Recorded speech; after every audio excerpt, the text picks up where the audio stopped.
visit America's Mountain on the Pikes Peak Cog Railway. If you can believe it, the train carries passengers all the way from Manitou Springs to the top of Pikes Peak.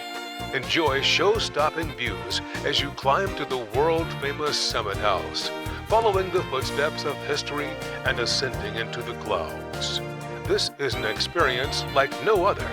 Get your tickets today for the Pikes Peak Cog Railway.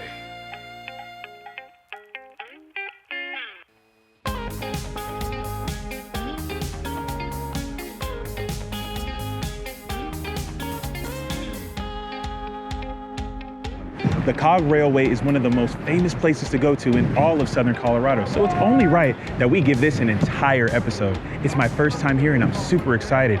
I need to talk to somebody important. Looks like everybody's heading on the train. I need to go on as well. Maybe we'll find somebody there. Let's check it out.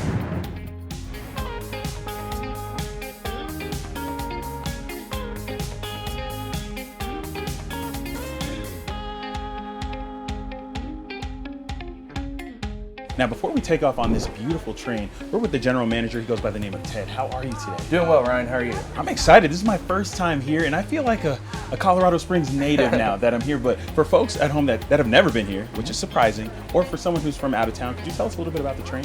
Yeah, so the Cog Railway was originally built in 1890. The first trip was June 30th of 1891.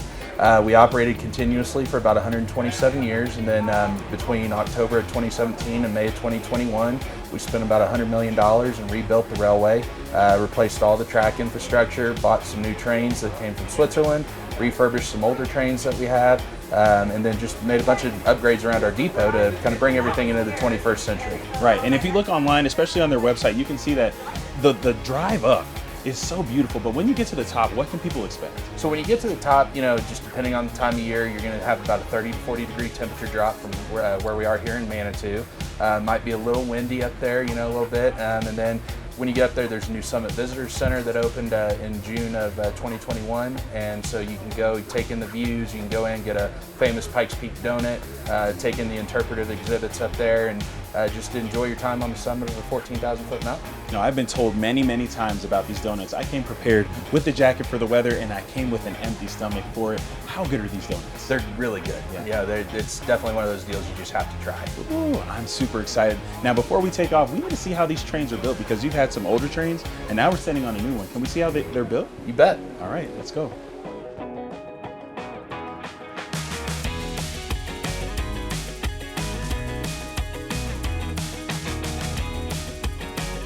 Good morning, everybody. Welcome to the Manitou and Pikes Peak Cog Railway maintenance shops. Today you're going to see us move this axle from one of our trains out of the stationing area here, and we're going to drop it down into this pit where we can work on it and get it out of the way so we can work on other things.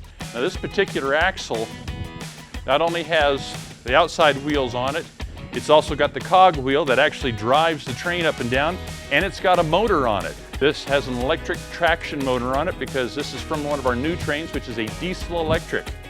It has diesel engines that run AC alternators, providing electric power to 4 units like this in the locomotive that'll take us up and down the mountain. Now, my friend Bree here, she is a mechanic here at the shop. We like her because she can crawl into the little bitty tiny places. But she's also a qualified engineer and conductor. I'm also a qualified engineer and conductor. I help train our engineers, and I'm the assistant electrician here. And we do lots of things. We all do lots of things around here. Right on. Okay. This actually is diesel hydraulic, so it has a transmission. They're very unique in the railroad world. They don't work very many other places, but they do work for us. We've got our radios. This handles the doors and lights. If we hit this button, everything shuts off.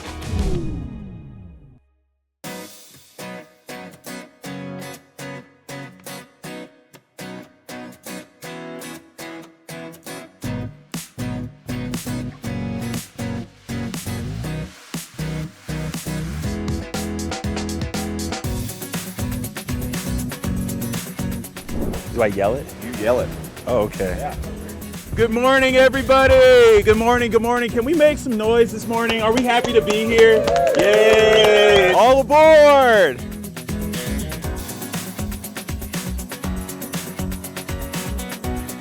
So for now, sit back and relax, or sit up and be tense, that's entirely up to you, as we take you to the top of America's mountain by rail.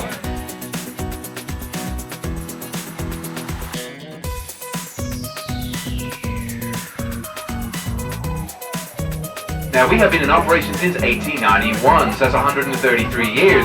The only time that we closed down was between 2017 and 2021 for a complete refurbishment.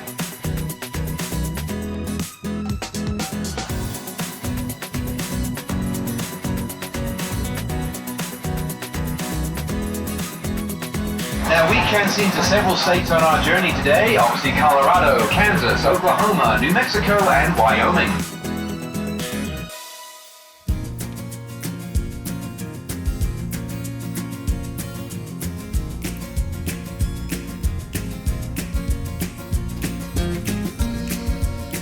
Everybody, on behalf of Elvis and myself, would like to welcome you to the summit of America's Mountain, Pikes Peak, elevation 14,115 feet. Give yourself a round of applause, everybody. You have made it. Woo! We finally made it. Let's head outside.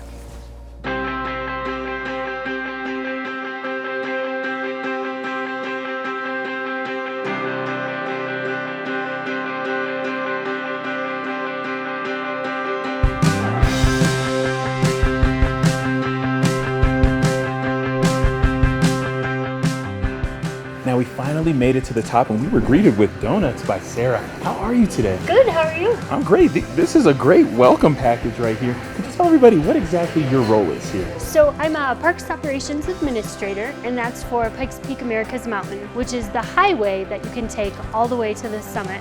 So same ending location as the Cog Railway, and it's at the Summit Visitor Center. Okay, now we're here at the Visitor Center. What can we expect when we first walk in? Yes, so it's a brand new state-of-the-art. It's only a few years old, and so it combines accessibility with the local natural landscape. We have a really robust interpretive area, which talks about the history, the sacred relationships with some of the indigenous tribes, as well as it talks about the special events like the Pikes Peak International Hill Climb and Ascent and Marathon that have a really rich history with the mountain.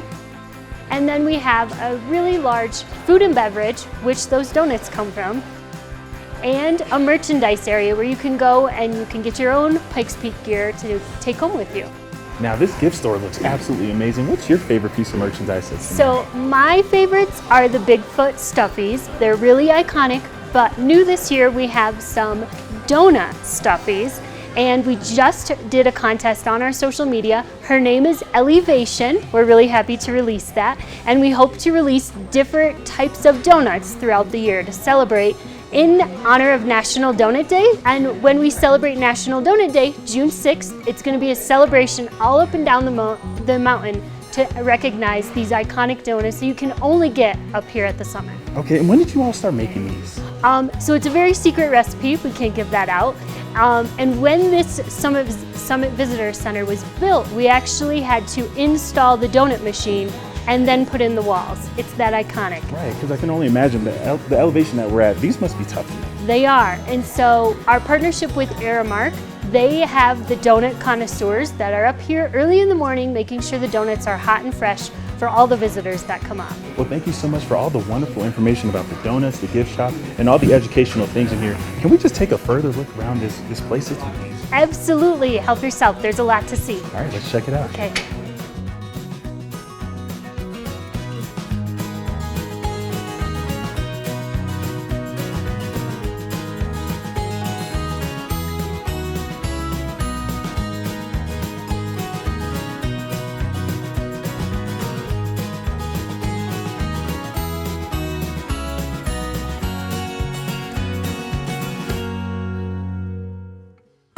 Man, we had such a good time on this railway. I encourage everybody in Colorado Springs and the surrounding areas to get your tickets now and enjoy it while the weather is great. We saw snow, we saw some deer, and of course, we had some great donuts. So I'm encouraging you, if you're in Colorado Springs and the surrounding area, get on this railway now while the weather is beautiful. All of their information is right here on the screen if you're looking for your tickets. And now, I gotta find my seat. We're headed down. I know I had a window seat. Was it row 16? 15? I'll see you all next time. Oh, right here. Next time you're in Manitou Springs, get tickets to the Pikes Peak Cog Railway. Happy travels! Wow, Southern Colorado, look at this. This is the biggest truck I've ever been in my life. Monster Jam comes to the Broadmoor World Arena every single year, but this year specifically, we're gonna talk to some drivers about how they move these things around. I wish I could drive it, but let's talk to somebody who can. Let's check it out. Does this thing have a horn? Now that we're finally out of the car, we have to talk to the owner of this. Kristen, how are you today? I'm doing well. How you doing, Ryan? I'm excited. This is my first ever time at Monster Jam. And for someone like myself and people in our community, if it's their first time, what can we expect?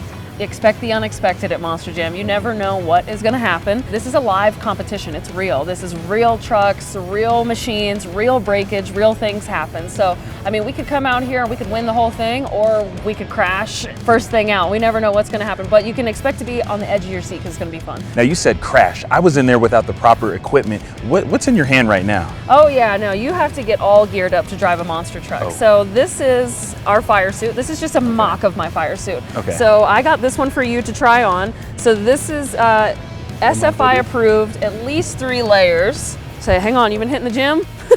I've been So your muscles might not fit I've been in here. eating Here we go. donuts. That's what I've been doing. Okay, it's a little tight, Dude. but Yeah, it's gonna yeah. keep me safe from So fire. this is, yeah, it's fire resistant up to 3 layers. I'll wear a jacket like this, a pants, fire shoes. I gotta wear a headstock, a helmet, a Hans, gloves, the whole 9. So I'm Okay. covered from head to toe. So what was your first experience like coming to Monster Jam? My first experience coming to Monster Jam, I mean, it was probably when I was up to my dad's knee. My dad is the guy who created Gravedigger, so Wow. he has been Gravedigger my entire life. I grew Okay. up Gravedigger. Yeah. Gravedigger's 44 years old and I'm 27 years old. So Okay. my first experience at Monster Jam, I wish I could say I remember it, but I mean, I've had so many memorable moments here. It's unbelievable. I'm so blessed to say I grew up like this. Okay, now what number Gravedigger is this one? This is Gravedigger number 43. This truck 43. actually just got built in December. This truck is built for me specifically. Can we take a look around at this? This is massive. This is not a Ford F-150. This is. Yeah, we can walk all around, we can climb in, we can do whatever you want. All Yeah. right, let's check it out. Gravedigger is actually 44 years old. It was created in 1982 by my dad, Dennis Anderson.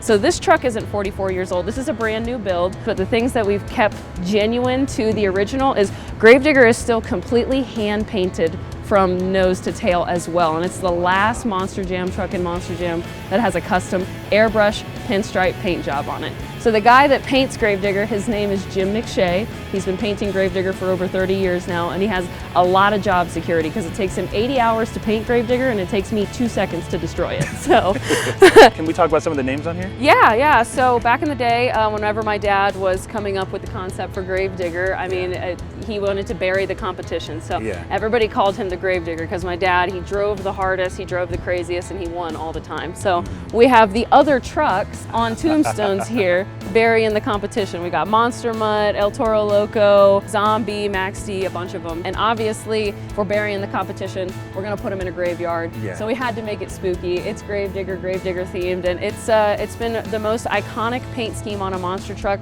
I feel like, in history. I'm gonna get in on the action a little bit right here. We're getting ready to fire up El Toro Loco, and you guys are getting ready to hear what 540 cubic inches and 1,500 horsepower sounds like. So let's fire it up, Sam.